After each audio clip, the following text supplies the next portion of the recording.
ground, which has a very small slope. I think the slope was hardly 5 degrees, I think. It's not written there, but I think it was 5 degree slope. So it's a very small slope. So the robot with a compliant leg is now trying to move up a slope, and this is the zero movement point which is moving. So we can see that the zero movement point tends to be very strange kind of motion task. It is not continuous like the one we have in our rigid leg bipeds. So this tends to go here, then try to go outside the foot, then remains there, then tries to come inside. And this all happens because of the deflection. So if you think carefully, this is the place where one foot is going up. So suddenly there is a deflection and the zero movement point moves off. Then again this is not where the leg comes down on the foot, on the ground again. So the zero movement point again tends to behave like this and come back. So this is for one foot, and this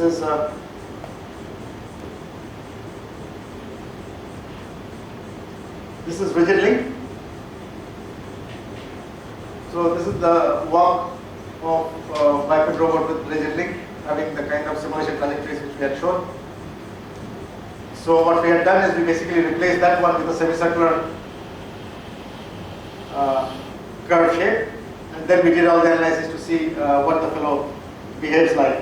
Now you can find that it's pretty stable. There are some small jerks, but it is pretty stable. It's continuous gait and it's pretty stable.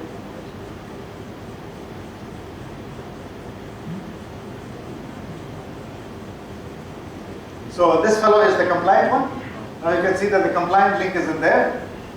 Okay. And now if you see this gentleman's walk, it is very, very unstable. The moment one leg goes up, see what it will do. It will start doing all kinds of vibrations and dancing. Why that's happening is essentially because when one leg goes up, suddenly the force and the moment comes and the joint deflection takes place. It tries to correct that. Okay.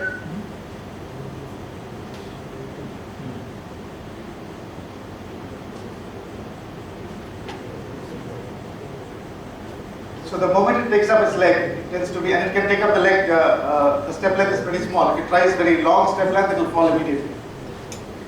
So this brings up a lot of research issues. How do you correct it? How do you stabilize it? So this has actually brought up a lot of research issues. First thing is, what should be the shape of the links? Why cross section? Why should it be semicircular? Why can't it be some other shape? What should be the thickness of the links?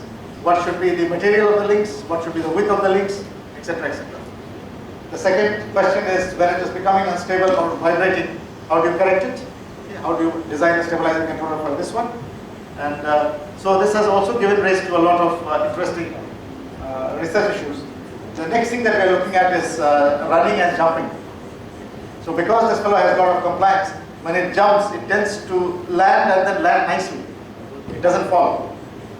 So if you take a small jump, the shock gets absorbed by this one. Also when it is walking very fast, although taking very small steps, compared to the rigid one, this fellow is more stable, because all the shock is very easily taken care of. So this has some advantage, some disadvantage, but a lot of more work needs to be done on shape. And some question here somebody had asked is, the link is in this direction, right? It's not in that direction, right? That's also an option. Instead of making the semicircular link face this side, I could have made it face that side. We'll try to answer that as we just move along. Okay, so much about, so these are some of the trajectories that we made to compare. There is a comparison here, which this is for the compliant link, so we put markers and we tracked. Then you can see that the motion is not very, very nice. So here also, these are experimental trajectories, and the leg keeps vibrating. So this is the ankle trajectory as the leg goes forward. So it's not a very continuous kind of curve. It's continuously vibrating because of the deflection coming inside. So we were able to show that whatever we got in simulations, where we also got experiments, were also showing the same kind of results. There is a lot of break in the zero moment point. So you see what the zero moment point is doing all crazy things in there. So it is going and jumping around and then coming in again, becoming very unstable. Okay, now before I end, I'll just So here what we're trying to do next is, that research we haven't completed, is how to make a continuous model where you can change the shape, you can change the size, and you can change the material. And then get the optimal size, shape, but that we haven't finished till now. That is a PhD student working. And as I was saying, that these are not real time. Even on very fast computers, this takes days. Just this one. And if you want to do optimization of the shape, the material, and the stiffness, then it takes very, very long. It takes weeks, even on fast machines. So this is very, very computation intensive kind of work. And it's not possible to do it in real time. Now, some of the extensions of this work is of compliance, may not be directly related to biped, to robotics, but there are examples where this can be extended to prosthetics is one. The other is exoskeletons, similar kind of compliance-based designs. And I'll very quickly just explain two of the designs which we had done. One design was in prosthetics. So when we look at a prosthetic leg, so this is my rigid part, and this is what they call the socket. Okay, so if a person loses the leg below this is the knee joint from here, and they put some kind of a socket. So when the person is walking, from the mechanics of it, you can see that the force that is acting, this is the force contact, the heel contact, so the force is going through here. In the mid stance, the force is exactly in the center.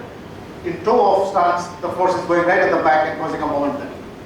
So the direction of the force and the point of the application of the force changes from here to here to there in one step itself. And what is the result of this? There is a moment which comes inside, which sometimes causes pain. And that's one.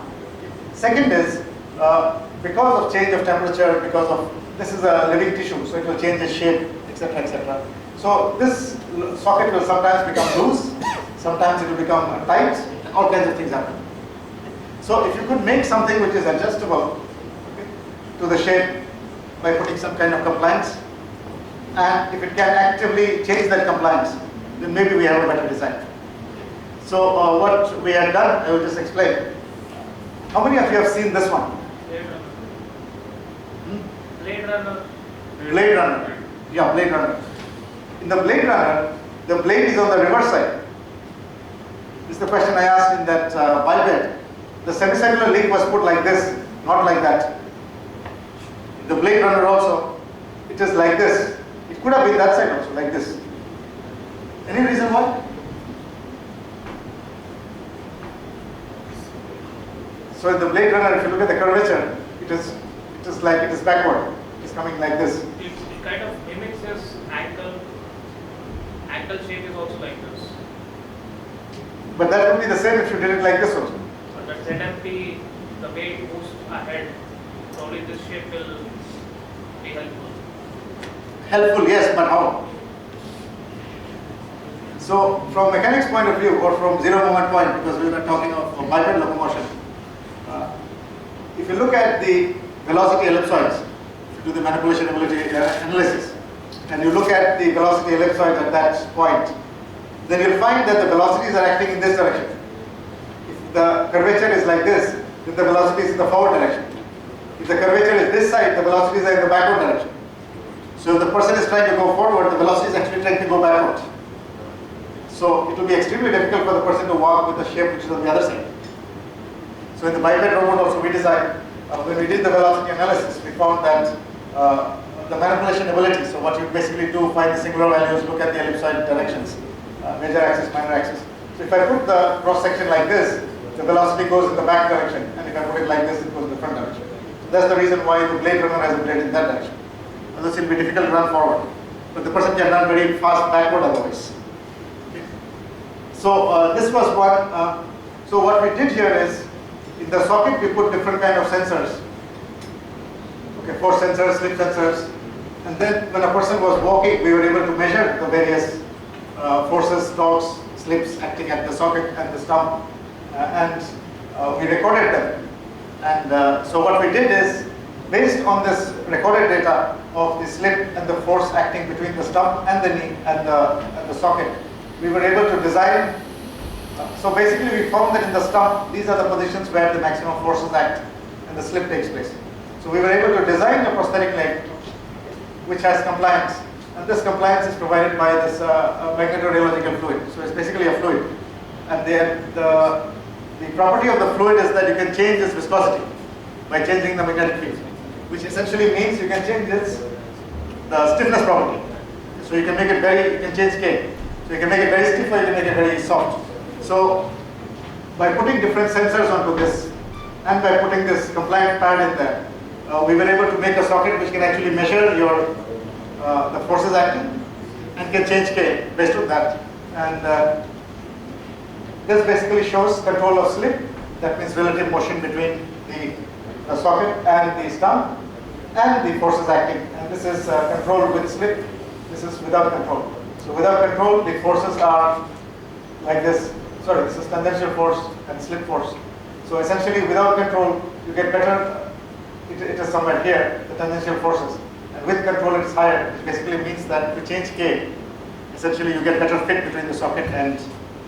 So this is also something that was, some experiments were done. So this is another case where compliance can play an effect even in design of prosthetic devices. Now if you look at exoskeletons, I just have about 10 minutes, I'll go through this quickly. Now in exoskeletons also, we can design exoskeletons with stiffness. So the links would have some amount of stiffness. Now, how would it help? One help is that when the heel contact is being made, it can absorb the energy. The second is if the person is carrying a load, then the load can go on the exoskeleton.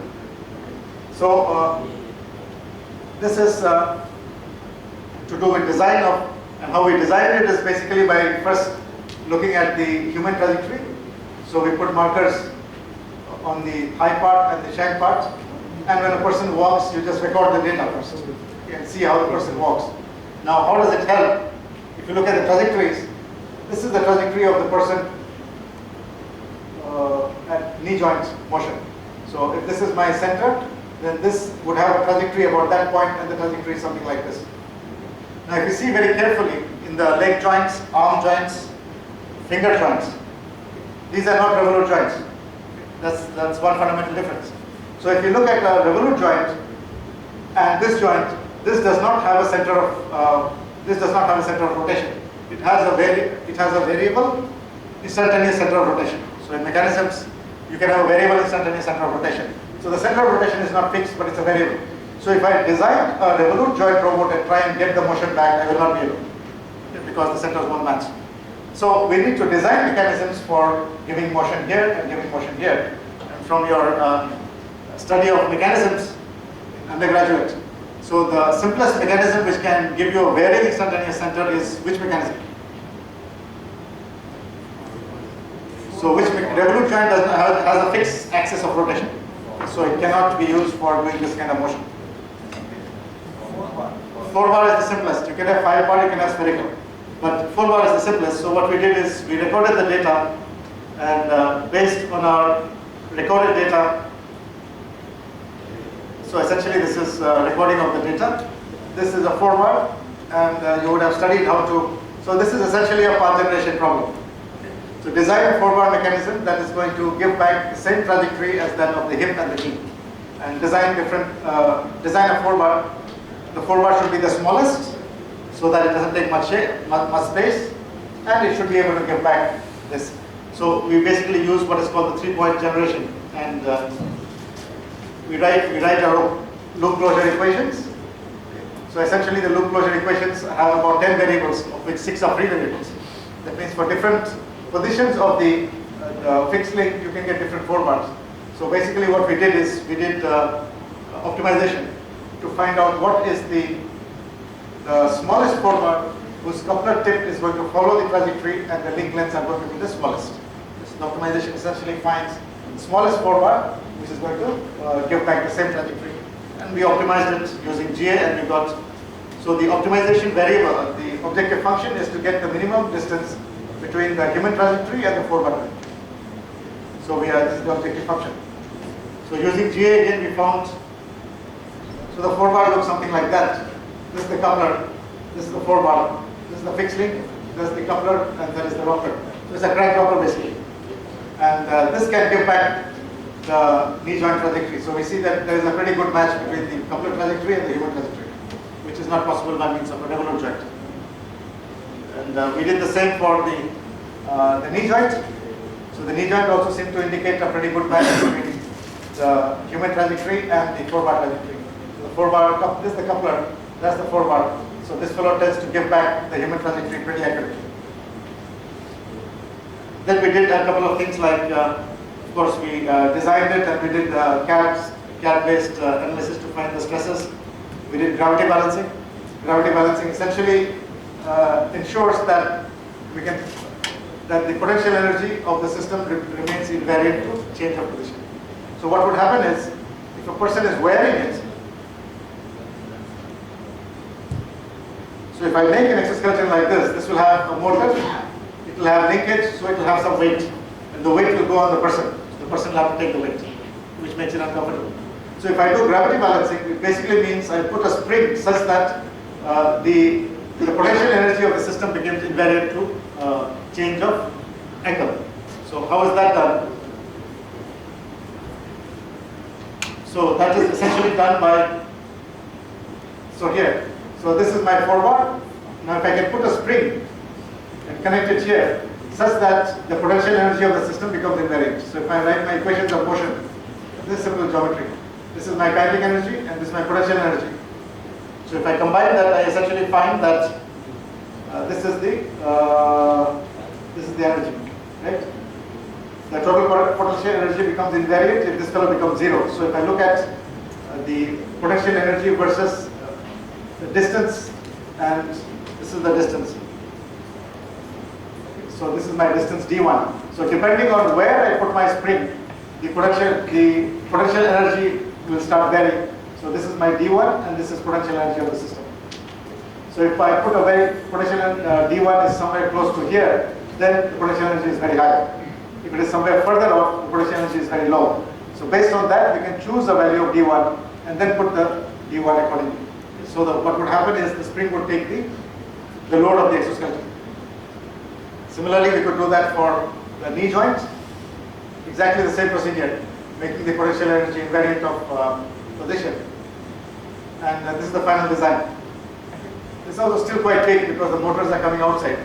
But this essentially shows that you can get back the joint trajectories. So these are the normal human trajectory and this is the exoskeleton trajectory. And they both tend to match quite accurately. So this is a mechanism, again based on biped or whatever we have studied for biped locomotion, where you can actually make design based on biological systems. And the next is, what we're trying to do is to try to make one of the links compliant. So what would happen is when the heel contact is being made, that compliant link here will take the jug of the system. Exactly what we did for the biped rope, I expect.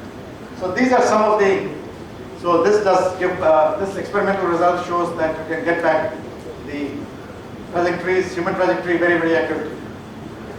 So I think that's all I have to present today. So I will end here. So thank you.